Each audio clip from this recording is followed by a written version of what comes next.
Games, Brrraaains A Head-Banging Life here with 10 things we hate about An American Werewolf in London. Now, first things first, we love this movie. It is a classic werewolf movie, a classic horror movie. Go check out 10 things we love to see exactly what we mean about that. But as always, it's a double. We do these double. 10 things we love, 10 things we hate. So we have to come up with 10 things we hate about this movie. 10 things from me, 10 things from you. Yeah. I started the love, you can start the hate. Okay. Oh, I know we talked about in the other video about the length of the film. Yep. I feel like it could have been a little bit longer and like less hospital scenes. Okay. Just because I think when you really enjoy a film, you want to kind of have more of the people, more of it. Yeah. You're Like, right, you know. We not could have... loads more, but like some of the hospital scenes, like, you know, she was a caring nurse and stuff. But I'm not sure. Maybe they kind of filmed that and thought we've got to put a bit more to kind of, because we don't see much of her, you got to kind of make it believable that she would take in The stranger. this random American backpacker. But I could have done just a few less hospital bits and just a bit more of it, because I did really enjoy it.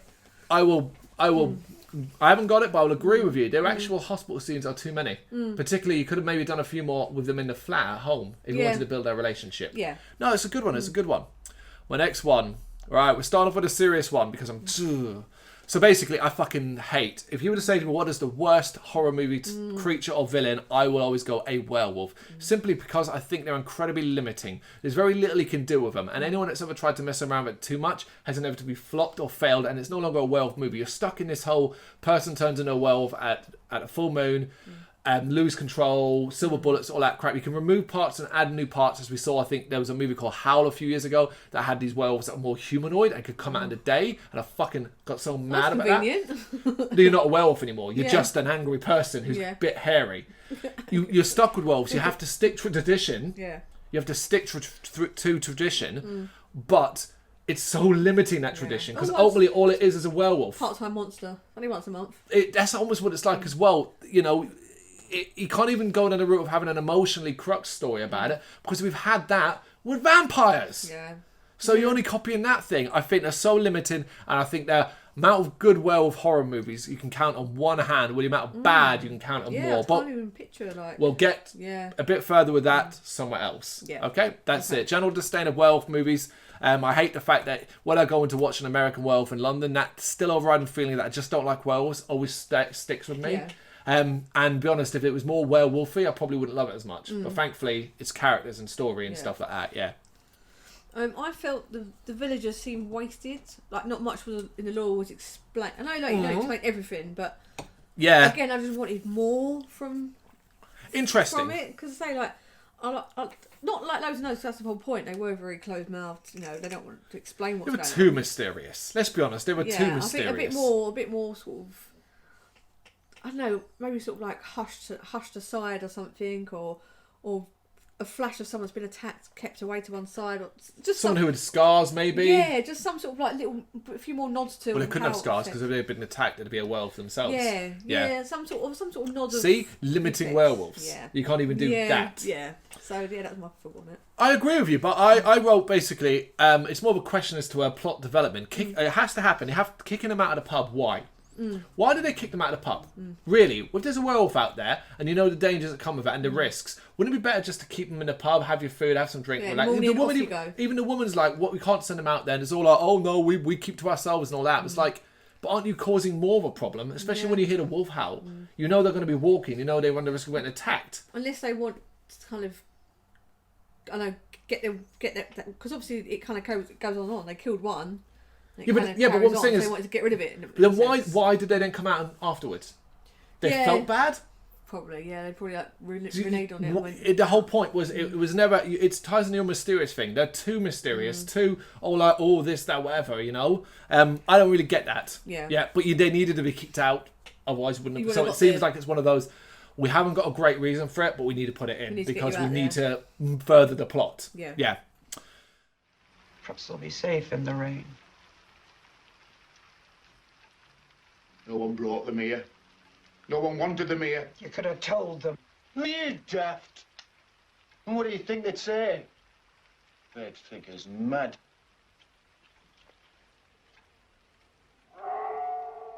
Listen.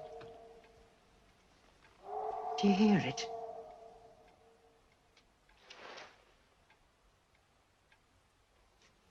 We must go to them. I heard nothing.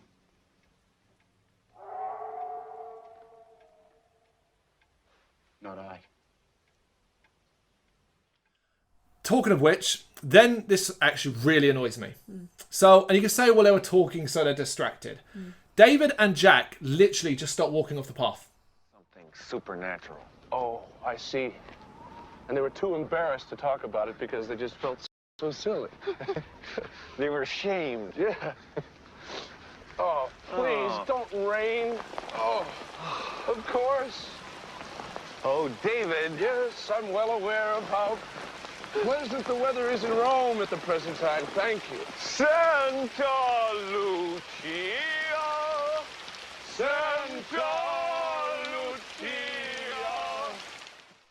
Yeah. There's a clear path, Yeah. and then while they're talking as they've left the pub and they're walking along the moors, they don't even stop to think about, without even a single thought, just, oh, it's not even that it veers off. They veer off and just start walking into the moors. Young people, eh? It's just absolutely, it's like, no, you'd know, because the feeling, the ground was gravelly. Yeah. And then it wasn't. Wasn't. You'd know, oh, we're off the path. Yeah. They're not like so engrossed in the conversation, they start singing a song. Yeah. Stupid. Yeah. Yes. The dead couple in the cinema, Yeah. them being really chirpy. Oh, it's quite full on, wasn't it? Yeah. Her particularly. Yeah, it felt... Because obviously they wanted to have a bit of comedy element to it, but everyone else was so angry at David that their kind of like perkiness was like, well, could you not have one that's a bit like... I know, like them bickering before having a go at David. Do you know what I mean? Like, I felt they were a bit too chirpy for me. But I love them. You love that scene. I love that scene. There's nothing wrong with that scene. Yeah. Right, you might agree with me in this one. This is more of a time, because when it was released, it's just a reflection of this now. Having Rick Mail in your movie and him not uttering a single line of dialogue. Exactly now, this was 1981, so I get it. But seriously, when you see Rick Mail, and if you're a fan, as we are, of his work, rest in peace.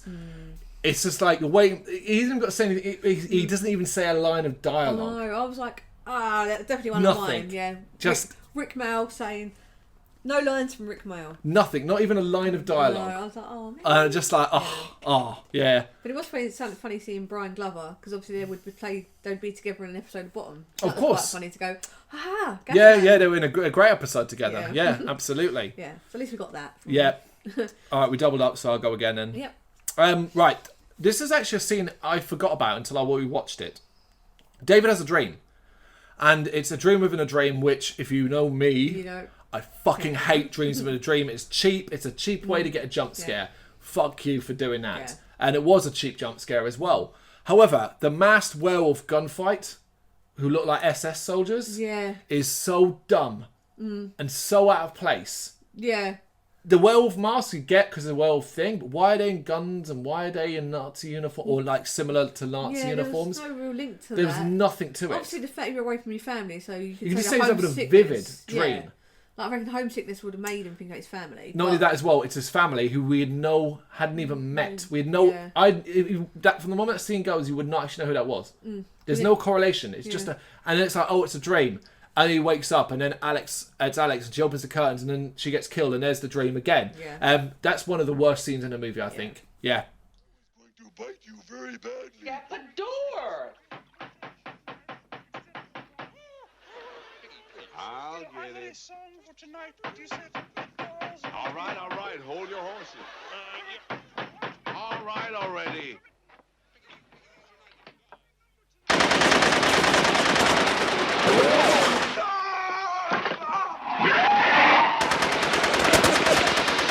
Ladies and gentlemen.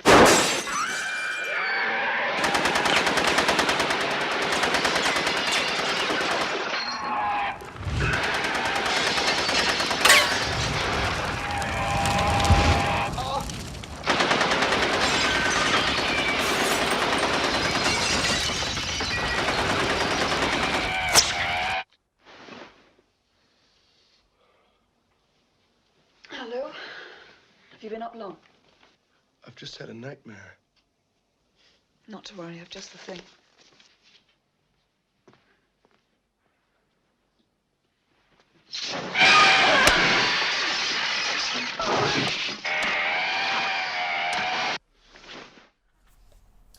the softcore porn film, or the porn film in the background. By the end of that scene, it really irritated me. I'm just like, oh man, because it's so distracting. It's just like, oh, get on with it, love. But then there's a really fucking weird. It focuses on the film once or twice specifically. Yeah. And there's some nudity there if that's your jam. Yeah. But there's one particular weird scene in that where some big burly muscly guy comes in and it's like it looks like he's like that's the plot of the story that he's going to get involved in this turn of threesome and he's just like, oh sorry, and then leaves. Yeah. It's like, what the fuck? That's definitely filmed that just for that film. Yeah, as specifically. like an in-joke, innit? Like obviously someone else comes in. But yeah, oh, all right. Had to be. Yeah. So I like that bit of it, but just like in the background just kept on going on and on. I'm like, I'd rather hear some sort of like cheesy like porno music. I think again it was designed to make that cinema scene more effective. You've got this distracting, doesn't belong scene entirely. Think about the entire setup, you know. And it's like, no, it makes it believable. Obviously, the fact that you wouldn't get many people, you just get a few random dudes in a cinema like that. A porno theatre, yeah. And obviously, when he's kind of like when he's transforming and stuff. Obviously, if he's jiggering about, it's not really going to stand out as much as a normal film. But yeah, no, just by the end of it, I was like, oh, get on with it. Shut up, love. Yeah.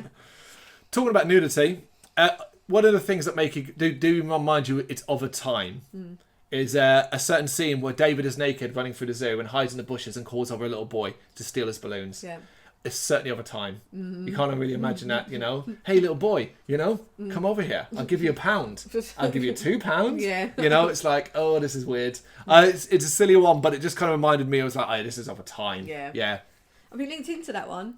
I said some things find it feel modern, like more modern. So like the woman being filmed for like News of the World advert about all their sort of gossip and secrets. Like, I remember News of the World. I remember seeing them adverts, and I was like, okay, so this has been my like. I know this, but then when you buy cigarettes on the underground, it's like this. It's not no hit thing on the actual film. It's like who ain't making the film, but buying cigarettes on underground and stuff like that. Oh yeah. Old again. You're like, It's like it's very nitpicky on a film that you actually absolutely love, but they always are. They have to be nitpicky. And I sort of felt like it was. Don't know, certain things made it feel modern and certain things made it feel really dated for me. Yeah, even locations at times, you know. Certain things they'll be walking down and thinking like police cars and stuff like that. The policemen. Talking of which, how rubbish were the police in this fucking movie? Now, one that stands out most is the man who's taken a photo with the people at Trafalgar Square.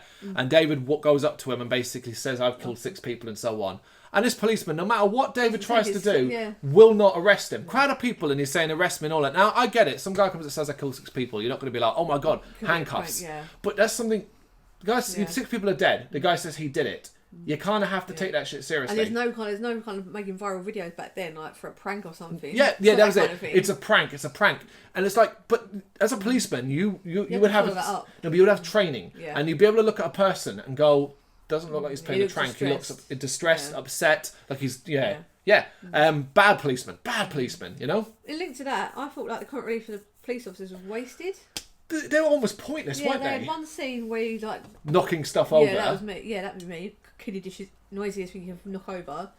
And a really delayed shot as well of him than trying to make a Jenga puzzle out of the kidney dishes, you know. Sort of like, I know they're trying to throw sort of light in the mood a bit, but I felt like I wasted. I think you do more with them. Which again, they were pretty pointless in the end. Yeah, I agree. Back to some serious ones then. Although I praised the fact that in the love video, I praised the fact that it doesn't overstay its welcome and all that. That ending is fucking abrupt. Yeah. It really just like, boom, that's it. You get your rampage in London, and a minute later, after he goes down the alleyway, 2 minutes tops, the film is over. Yeah. It is abrupt. Yeah, that's what I sort of think, that's what I said sort of mine. Like I say, the thing I wanted was more deaths. I wanted more, like I was saying, I wanted more. I could have had a little bit more before the ending. Not loads, not to say, we don't want to go the opposite way and like ruin what the film was. And just over the top, yeah. No, I get that, that's fine. Yeah. Alright. My next one was the doctor playing detective. Like he's an important doctor in the hospital, and he just goes like wafting off to go like. That's a brilliant scene though, and do you not find he's such a commanding performance? Oh yeah, no, that bit in the pub. It wasn't a performance. It's just the idea that he would go and like. What he did that for all his patients? No, but this was stuff? No. You make a point, but you could argue a number of things about that. That he knew Alex was romantically involved with him. So when he cared about her, she was one of her things. So you know what I mean? He was worried about that. I didn't think of that. But you talked about uncomfortable pub thing at the start. His scene with the chest, that's more uncomfortable. That's brilliant because he's like jumped. I mean, I love that scene. Love that scene. I can't. And it makes sense to me. He was following something up. He'd heard stories. He needed to get to the bottom of it. Yeah. He's a man. Curiosity. Yeah. Yeah. Nasty business with those two young American boys, wasn't it? I don't know what he means, sir. Yes, I'm sure I'm right. A few weeks back. Last full moon, wasn't it? I mean, the escaped lunatic, the one who killed the boy. 1,000 thanks, madam. There we are. Well, that was round here, wasn't it? Where are you from, sir? London. Excuse me. Night takes Paul. What? Oh, yeah. Cheers.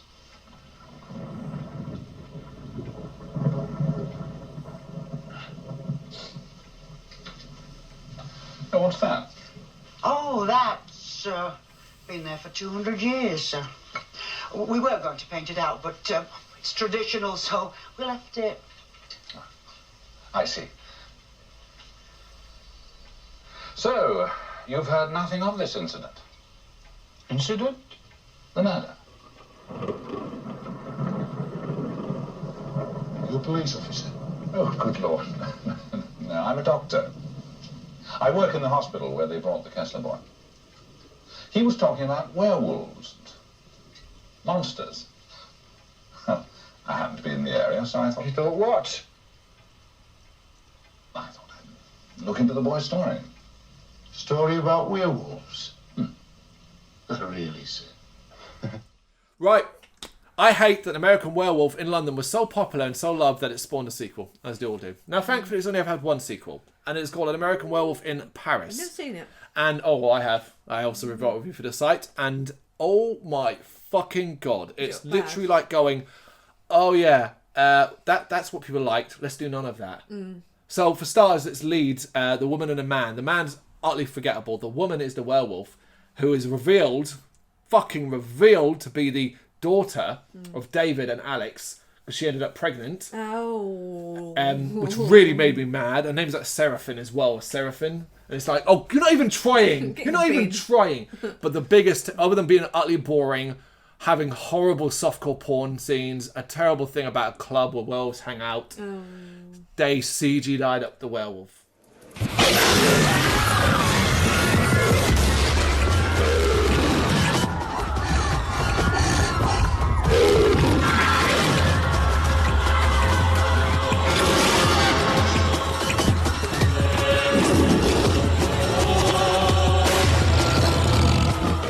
CG, 90s movie as well. So watching it now, it looks like shit. Hate American Werewolf in Paris. Hate it. Thankfully, never. That was it. Yeah. So that was the end of it. Yeah, and that was like mid-90s. I think 96 or maybe 98. So yeah, it's been a while.